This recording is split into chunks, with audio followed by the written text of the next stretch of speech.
வேட்பாளர் ஆய்வுக்குழு முதல் கூட்டம் நடைபெற்றிருக்கிறது. என்ன ஆலோசிக்கப்பட்டது? இது எந்த தேர்தல் வந்தாலும் வேட்பாளருடைய ஆய்வு கூட்டம் புதுடெல்லியிலிருந்து ஒரு மூத்த தலைவர்கள் அவர்கள் தலைமையில் ஒரு 4 பேர் அனுப்புவார்கள். அந்த அடிப்படையில் இப்பொழுது சத்தீஸ்கரின் மேலாள் துணை முதலமைச்சர் அவர்கள் தலைமையில் கர்நாடகாவின் நாடாளுமன்ற உறுப்பினர், தெலுங்கானாவின் நாடாளுமன்ற உறுப்பினர், மகாராஷ்டிராவின் முன்னாள் அமைச்சர் 4 பேர் கொண்ட குழுவை அனுப்பியிருக்கிறார்கள். இன்று ஆய்வு நடத்தியிருக்கிறோம். இந்த வேட்பாளர்களை எப்படி தேர்வு செய்வது அதை பற்றியெல்லாம் ஆய்வு செய்துவிட்டு பாண்டிச்சேரியும் சேர்த்து ஆய்வு செய்திருக்கிறோம். இன்னும் ஒரு 2 வாரங்களில் மீண்டும் வருவார்கள்.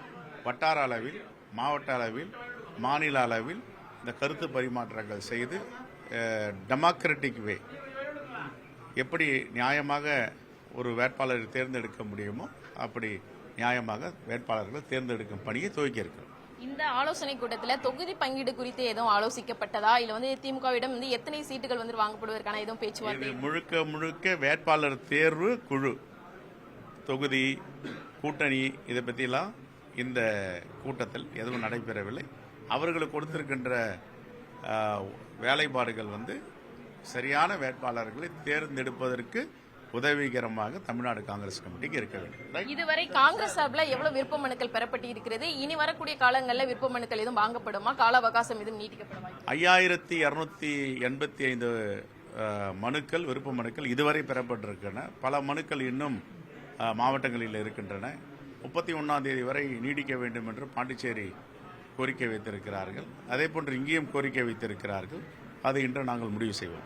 காங்கிரஸ் சார்பில் 71 மாவட்ட தலைவர்கள் தற்போது நியமிக்கப்பட்டிருக்கின்றது. குறிப்பா செங்கல்பட்டு மாவட்டத்தில் நியமிக்கப்பட்டதுல ஒரு அதிருப்தி அப்படிங்கிறது ஏற்பட்டு இருக்கின்றது. எப்படி இருக்கு? இல்ல அது சில பேர் பரிந்துரை செய்யறோம். சில இடங்கள்ல அது மேல இருக்கிற மேல ஒரு புகார் தான் தள்ளி வைக்கிறாங்க. இல்ல அது இரண்டாவது இருக்கிற அறிவிக்கிறாங்க. அந்த ப்ராசஸ் இப்போ இன்னும் சிலதெல்லாம் பரிசீலனையில் இருக்கு. அது மீண்டும் இது எப்படி நடந்தது, ஏன் நடந்ததுன்னு பேசிட்டு இருக்கு. ஓகே, நாளைக்கு செயற்குழு கூட்டம் நடைபெறுகிறது. அதோட முக்கிய அஜெண்டா அப்படிங்கிறது என்னவா இருக்கும்? எல்லாம் தேர்தல் ப்ரிப்பரேஷன் மீட்டிங் தான். All election process